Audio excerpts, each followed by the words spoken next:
Hello students, today we will start chapter 4 cube and cube roots, and in previous chapters power and exponent we will study that a की power n equal to a into a into a into a into dash dash dash n time. तो अगर इसी question में अगर हम रखें a की power 3 मतलब क्या हो जाएगा a इंटू ए मतलब 3 टाइम, है ना। तो जब हम किसी नंबर को 3 टाइम मल्टीप्लाई करते हैं तो हमारा क्या कहलाता है, क्यूब कहलाता है। ठीक है, शॉर्ट में उसको कहते हैं a की पावर 3, ठीक है, या a क्यूब यहाँ पर ही कहा जाएगा। अब जैसे हम ले लें यह 2 की पावर 3, 2 की पावर 3 मतलब है 2 इंटू 2 इंटू 2। इसका अगर मल्टीप्लाई करते हैं 2 2 जा 4 2 जा 8, ठीक है। अगर -2 की पावर 3 लेते हैं तो इसका मतलब हो जाएगा -2 इंटू -2 इंटू -2 इक्वल टू -8, है ना। तो आप देख रहे हैं कि अगर पॉजिटिव नंबर का क्यूब हम करते हैं तो उसकी जो वैल्यू आती है वो पॉजिटिव आती है, और निगेटिव वैल्यू के क्यूब में हमेशा वैल्यू क्या आती है, निगेटिव आती है। पॉजिटिव क्यूब अगर वैल्यू है तो पॉजिटिव नंबर, अगर निगेटिव क्यूब है तो निगेटिव आएगा। पावर 3 लगा है यानी कि उसको नंबर को हमें 3 टाइम मल्टीप्लाई करना है। अगर 2 2 जा 4 2 जा 8 की जगह 6 आपने लिख दिया तो रॉन्ग हो जाएगा, है ना। और इसमें 3 टाइम मल्टीप्लाई हो रहा है तो minus into minus 3 time minus multiply करने पर हमेशा क्या होता है, माइनस आता है। तो ये आपका हो गया, क्यूब नंबर का हो गया, ठीक है। अब क्यूब जो है में हमेशा आपका जो नंबर है 3 टाइम मल्टीप्लाई करते हैं। तो मल्टीप्लाई करके किसी भी नंबर को अगर हम जैसे आपका कह रहा है 4 कह रहा है, 4 का क्यूब तो हमारा क्या हो जाएगा 4 इंटू 4 इंटू 4 करेंगे, 4 4 जा 16, 16 4 जा 64, है ना। तो कोई भी नंबर XYZ कोई भी नंबर कहता है तो उसका अगर मल्टीप्लाई करते हैं 3 टाइम और उसमें हमारा वैल्यू निकाल लेते हैं। अगर नंबर दिया हुआ है तो उसको क्यूब में चेंज करना है तो उसका जस्ट अपोजिट होता है कि उसके लिए हम क्या करते हैं, जैसे आप एलसीएम में फैक्टराइजेशन मेथड यूज करते हैं वैसे ही उसको फैक्टराइज किया जाता है। फैक्टराइज करने के बाद जैसे अब यही 64 का हमें निकालना है, ठीक है, इसका अपोजिट करते हैं क्यूब 64 2 से डिवाइड हुआ 32 आया, फिर 2 से डिवाइड किया हमने तो 16 आया, 2 से डिवाइड किया 8, फिर 2 से डिवाइड किया 4, फिर 2 से डिवाइड किया 2 और फिर 2 से डिवाइड किया 1, ठीक है। तो क्यूब रूट का साइन जो होता है ये होता है, या 3 लिख देते हैं तो क्यूब रूट कहलाता है। Cube root of 2 into 2 into 2 into 2 into 2 into 2। अब जैसे स्क्वायर रूट में 2 2 का पेयर बनता था, इसमें हमारा 3 3 का पेयर बनेगा। तो 2 पेयर बन गए तो 2 इंटू 2 इक्वल टू हमारा क्या आ गया, 4 आ गया। इसका आंसर क्या है, 4। तो ये क्यूब रूट निकाले, इसको हम आगे जो है फिर से दोबारा देखेंगे, ठीक है। तो ये हमारा क्यूब रूट निकालने का तरीका हो गया। तो यानी कि 4 का क्यूब 64 होता है तो cube root of 64 equal to क्या आता है, हमारा 4 होता है। तो इसको प्राइम फैक्टराइजेशन के द्वारा फाइंड आउट किया जाता है, ठीक है। अगर फैक्टर में जो है कोई पेयर अगर नहीं बनता है तो हम उसके आगे लिख देते हैं, जैसे अगर 64 की जगह 32 होता, अगर क्या होता 32 होता तो 32 के फैक्टर 2 16, फिर 2 से डिवाइड करते तो क्या होता हमारा 8, फिर 2 से डिवाइड किया 4, फिर 4 को 2 से डिवाइड किया तो 2 आया, फिर 2 से डिवाइड किया तो 1 आया।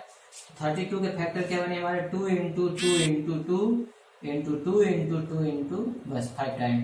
तो इसका एक पेयर बन रहा है, इसका पेयर नहीं बन रहा है ना, इसका पेयर नहीं बन रहा है, 3 3 का पेयर बनता है।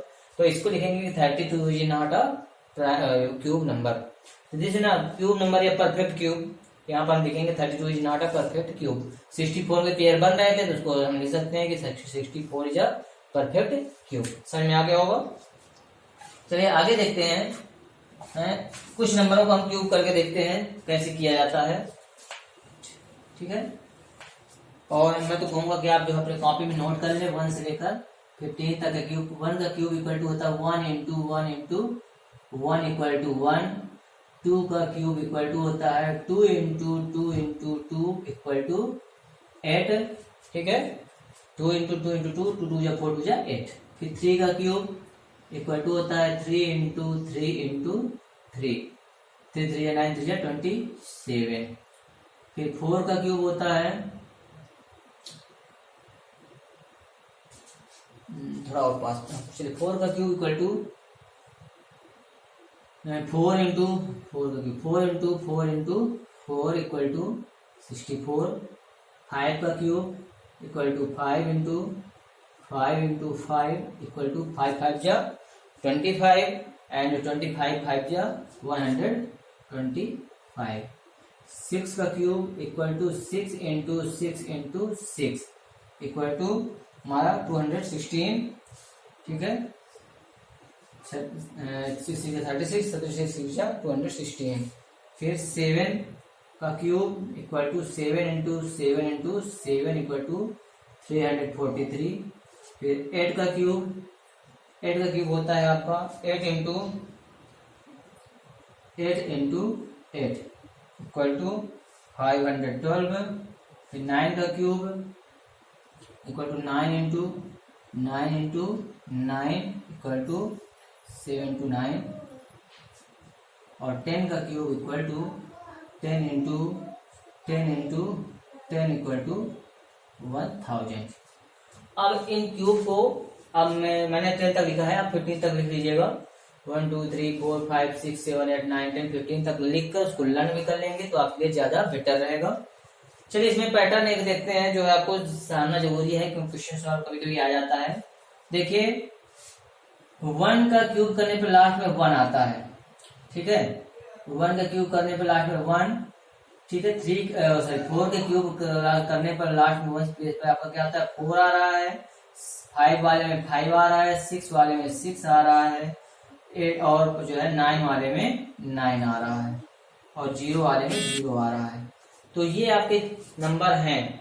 और ठीक है, अब 2 वाले में क्या आ रहा है आपका 8 और 8 वाले में 2, इसमें आपका रिलेशन एक बन रहा है। देखिए तो 2 के क्यूब करने पर लास्ट में 1 प्लेस पर 8 आता है और 8 का क्यूब करने पर 1 प्लेस पे आपका क्या आता है 2 आता है।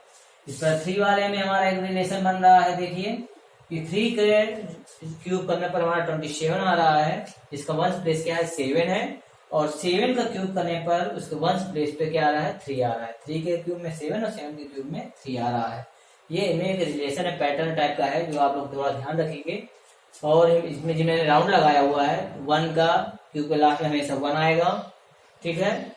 4 के क्यूब के लास्ट में हमेशा 4 आएगा 1 प्लेस पे। 5 के क्यूब का किसी भी नंबर का बड़ा से बड़ा कोई भी नंबर हो उसका अगर क्यूब करते हैं तो उसके अगर लास्ट में 1 प्लेस 5 है तो उसके बाद क्यूब करने का जो हमें मिलेगा आंसर उसमें भी 5 ही होगा। इस प्रकार 6 है, 36 है, 46 है, 56 है, कोई भी नंबर अगर उसका क्यूब करते हैं तो लास्ट में हमें क्या मिलेगा 6 ही 1 प्लेस पे 6 मिलेगा। इस प्रकार अगर 9 है, 19, 29, 49 कोई भी नंबर है समथिंग और उसका क्यूब करेंगे तो 1 प्लेस पे हमें क्या मिलेगा 9 मिलेगा। और किसी भी नंबर के लास्ट में 0 है तो हमेशा उसके 1 प्लेस पे क्या मिलेगा 0 मिलेगा। तो ये पैटर्न आपको समझ में आ गया होगा। और मैं बात फिर रिपीट कर रहा हूँ क्योंकि इन नंबरों को अगर जैसे मैंने स्क्वायर वाले नंबर कहा था कि आप लर्न कर लीजिए 1 से लेकर 20 तक, वैसे इनको भी कहूंगा कि इनको आप क्या करें 1 से लेकर 15 तक ही लर्न कर लीजिए, आपको बहुत ही आसानी रहेगी क्वेश्चन को सॉल्व करने में। चलिए अब आते हैं कुछ आगे।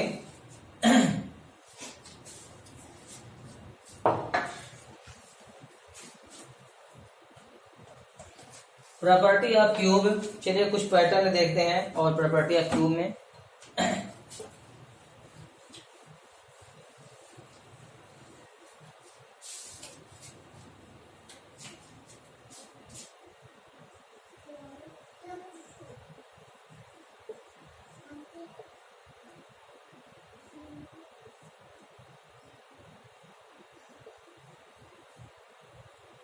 चलिए प्रॉपर्टी ऑफ क्यूब्स। तो प्रॉपर्टी ऑफ क्यूब्स में मैं कुछ एग्जांपल दे रहा हूं उसको ध्यान से देखिए। जैसे हमारा 1 का क्यूब प्लस 2 का क्यूब इक्वल टू क्या हो गया हमारा 1 प्लस 2 का क्यूब हमारा 8 होता है इक्वल टू 9 और 9 को हम क्या लिख सकते हैं 3 का स्क्वायर, है ना। फिर 1 का क्यूब प्लस 2 का क्यूब प्लस 3 का cube equal to 1 plus 8 plus 27। 27 और 8 कितना हुआ 35 और 1 36, और 36 हम जानते हैं किसका स्क्वायर होता है 6 का स्क्वायर होता है। ठीक है, 1 प्लस 1 का क्यूब प्लस 2 का क्यूब प्लस 3 का क्यूब प्लस 4 का cube equal to 1 plus 8 plus 27 plus 30 और 64 इक्वल टू, ठीक है, 100 इक्वल टू 10 का स्क्वायर। ठीक है, तो एक पैटर्न टाइप का आपको समझ में आ रहा होगा कि हमने यहाँ पर 1 का क्यूब प्लस 2 का क्यूब यानी कॉन्स्टिट्यूटिव आपके जो नंबर्स हैं उनका क्यूब हम करते जा रहे हैं, तो उनका जो सम है यानी आंसर जो है वो क्या होता है किसी भी नंबर के स्क्वायर के बराबर होता है। तो इसमें हमारा अगर देखें तो 3 को हम क्या ले सकते हैं, इसको 3 को क्या ले सकते हैं 1 प्लस 2 का स्क्वायर, 6 को हम यहाँ पर 1 प्लस 2 प्लस 3 का स्क्वायर, और 10 को क्या ले सकते हैं 1 प्लस 2 प्लस 3 प्लस 4 का स्क्वायर। यानी जो नंबर का क्यूब था उन सब नंबर को एक ब्रैकेट में रख कर उनका ऐड करके अगर स्क्वायर कर दे तो उसका क्या मिल जाएगा, सम मिल जाएगा। अगर इस प्रकार में देखूं तो दूसरा हम क्या कर सकते हैं 1, मान लीजिए हमें 1 का क्यूब प्लस 2 का क्यूब प्लस 3 का क्यूब प्लस 4 का क्यूब प्लस 5 का क्यूब इक्वल टू, हम डायरेक्ट सम ना निकाल के हम सीधे क्या करते हैं 1 प्लस 2 प्लस 3 प्लस 4 प्लस 5 का स्क्वायर कर दें तो हमें जल्दी आंसर मिल जाएगा।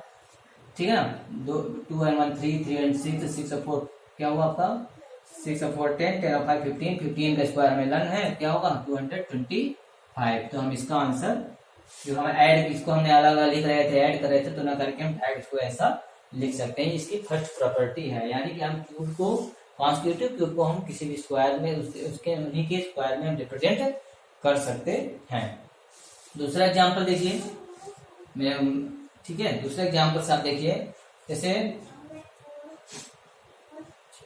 2 का क्यूब इक्वल टू क्या होता है हमारा 8, और 8 को हम क्या ले सकते हैं 3 प्लस 5। 3 का क्यूब है, 3 का क्यूब क्या होता है 27, 27 को हम क्या ले सकते हैं 7 प्लस 9 प्लस 11। 4 का क्यूब इक्वल टू 4 का क्यूब होता है 64, इसको हम कहाँ ले सकते हैं 13 plus 15 plus 19 sorry 15 13 15 17 and plus 19। ठीक है, तो इसमें 2 का क्यूब था, 2 का क्यूब था, यहाँ 2 डिजिट का सम में दिखा रहा है रिप्रेजेंट कर रहा है, दोनों ही नंबर क्या है ऑड नंबर है, कॉन्स्टिट्यूटिव ऑड है। ठीक है ना, 3 के बाद जस्ट 5 आता है ऑड नंबर ना, 4 आएगा तो इवन नंबर हो जाएगा, तो 3 और 5 ऑड नंबर के कॉन्स्टिट्यूटिव ऑड नंबर के सम के रूप में रिप्रेजेंट कर सकते हैं। 3 है यहाँ पर 3 नंबर 1 2 3 डिजिट है, तीनों क्या है आपके ऑड नंबर है और कॉन्स्टिट्यूटिव है, तीनों ही क्या है यहाँ पे कॉन्स्टिट्यूटिव ऑड है। 7 के बाद अगला ऑड 9 और 9 के बाद अगला ऑड 11 है। 4 के क्यूब में हमारे 4 नंबर यहाँ पे 4 डिजिट दिए हुए हैं, आपके देखिए 4 नंबर दिए हुए हैं और जिनका सम क्या आ रहा है आपका 64 आएगा, ऐड करके देख सकते हैं। ठीक है, और इनको ये भी क्या है आपका कॉन्स्टिट्यूटिव है। तो हमारा एक पैटर्न बन गया कि हम किसी भी नंबर को ऑड नंबर के सम में रिप्रेजेंट कर सकते हैं, कुछ भी क्यूब को हम क्या कर सकते हैं उसी के उतने ही टाइम किसी ऑड नंबर को जो है कॉन्स्टिट्यूटिव ऑड नंबर के सम के रूप में रिप्रेजेंट कर सकते हैं। लेकिन समस्या ये आ गई कि हम कैसे जानेंगे उसका पहला नंबर, जैसे इसमें आपका देखिए 2 है तो यहाँ पे 3 से स्टार्ट हो रहा है, यहाँ 3 है तो 7 से, 4 है तो 13 से स्टार्ट हो रहा है, तो कैसे उसके लिए हम जो है इसका इसलिए एक फार्मूला होता है, कौन सा आपका हम फार्मूला यूज करते हैं n इंटू n-1 प्लस 1। ठीक है, इस फार्मूले को हम यूज करते हैं फर्स्ट इस नंबर को फाइंड आउट करने के लिए। जैसे अगर हम n इक्वल टू 4 ले लेते हैं तो n इक्वल टू 4 में क्या हो जाएगा हमारा 4 minus 1 plus 1 equal to 4 into 4 में 3 हो गया बाय प्लस 1, 4 3 जा 12 प्लस 1 इक्वल टू 13, यानी फर्स्ट नंबर हमारा क्या आ गया 13, फोर्थ के लिए आया है ना। तो अब मान लीजिए मैं एक अगला नंबर के लिए ले लेता हूँ, मान लीजिए n इक्वल टू 15, 5 का क्यूब हम निकालना चाहते हैं, क्या निकालना चाहते हैं 5 का क्यूब हम फाइंड आउट करना चाहते हैं। अब 5 का क्यूब हम जानते हैं कितना होता है 125 होता है। आप इसको क्रम दिखाना चाहते हैं जिससे हम निकाल सकते हैं पहला नंबर हमारा क्या होगा। तो 5 n इक्वल टू 5 लेना, 5 minus 1 plus 1, 5 into 4 plus 1 equal to 5 हो जाए 20 प्लस 1 इक्वल टू 21, यानी पहला कॉन्स्टिट्यूटिव नंबर हमारा क्या मिलेगा, और नंबर 21, फिर उसके बाद 23 प्लस 25 प्लस 27 प्लस 29। ठीक है, तो ये इस प्रकार से आप इनको नंबर को इस फार्मूले के हेल्प से आप क्या कर सकते हैं, पहला ऑड नंबर फाइंड आउट कर लेंगे और उसके कॉन्स्टिट्यूटिव क्योंकि 5 है तो 5 नंबर आपके 5 नंबर 1 2 3 4 5, इसमें 4 था तो 4 नंबर थे आपके, इसमें 3 है तो 3 नंबर के ऑड नंबर के सम के रूप में आपने रिप्रेजेंट कर दिया। ठीक है, तो आपको समझ में आ गया होगा कि हम प्राय जो है ऑड सॉरी क्यूब नंबर के सम को स्क्वायर में रिप्रेजेंट कर सकते हैं और किसी भी क्यूब नंबर के जो है आपको हम ऑड नंबर के सम के रूप में रिप्रेजेंट कर सकते हैं। उम्मीद है कि आपको ये एग्जांपल्स अच्छे से समझ में आ गए होंगे। चलिए ऐसे ही आप जो है और भी देख लीजिएगा, कर लीजिएगा। और जैसे कोई भी नंबर का जो है फाइंड आउट करना कि कोई भी नंबर हमारा जो है परफेक्ट क्यूब है या नहीं है। अगर क्वेश्चन पूछता है कि परफेक्ट क्यूब है या नहीं, जैसे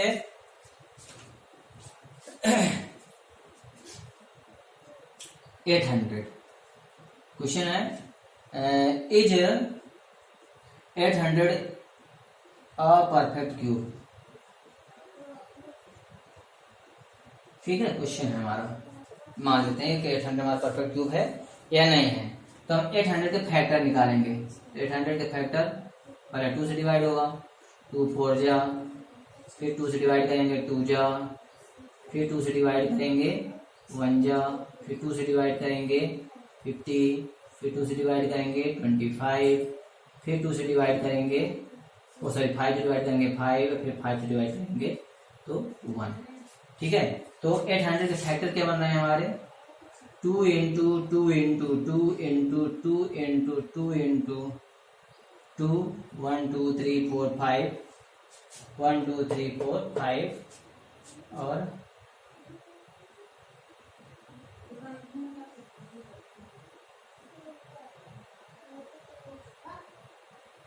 इंटू 5 इंटू 5।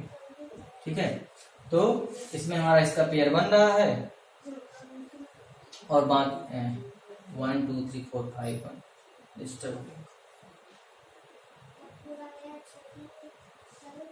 हाँ, इसका एक पेयर बन रहा है और बाकी इन दोनों का पेयर नहीं बन रहे हैं, तो हम यहाँ पर लिख देते हैं hence 800 is not a perfect cube. अगर सबके पेयर 3 3 के बन जाते तो हम लिख देते कि ये परफेक्ट क्यूब है। एक एग्जाम्पल और देख लेते हैं। ठीक है, तो आपको ज्यादा समझ में आ जाएगा। मान लीजिए 800 की जगह 900 होता, क्या होता आपका 900 इज 900 अ परफेक्ट क्यूब।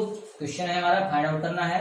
900 हम जानते हैं, 900 को 2 से डिवाइड करते हैं। सोल्यूशन हमारा 2 से डिवाइड किया 2 4 जा, 2 5 जा 0, फिर 2 से डिवाइड किया 2 2 जा, 2 2 2 5 जा, फिर 2 से डिवाइड किया नहीं होगा, सॉरी 900 फिर 5 से 3 से होगा 3 7 जा 21, 3 5 जा, फिर 3 से डिवाइड होगा 25 जा, फिर 5 से और फिर 5 से। 900 के पर क्या बने हमारा 2 into 2 into 3 into 3 into 5 into 5। तो इसमें किसी का भी जो है नहीं बन रहा है, पेयर नहीं बन रहा है, तो हम इसमें लिख देंगे कि आपका जो है से आपका किसी का क्योंकि नहीं बन रहा है, कोई भी 3 डिजिट का जो है 3 का पेयर नहीं बन रहा है यहाँ पर, इसलिए हम लिख देंगे कि hence this is not a perfect cube. ठीक है, 3 का पेयर 2 2 नहीं बना देंगे, गलत कर दें आप। तो उम्मीद है कि आपको समझ में आ गया होगा कि कैसे हम जो है किसी भी नंबर को परफेक्ट क्यूब फाइंड आउट करते हैं, कैसे निकालते हैं, कैसे उसका परफेक्ट क्यूब निकालते हैं। ठीक है, और कैसे नंबरों को परफेक्ट क्यूब नंबर को और नंबर के सम के रूप में दिखाते हैं, कॉन्स्टिट्यूटिव सम के रूप में दिखाते हैं, कैसे उनको स्क्वायर के नंबर किसी नंबर के सम स्क्वायर के रूप में रिप्रेजेंट कर सकते हैं, सब आपने सीख लिया है। उम्मीद है कि आपको ये जो है अच्छे से समझ में आ गया होगा। धन्यवाद, थैंक यू।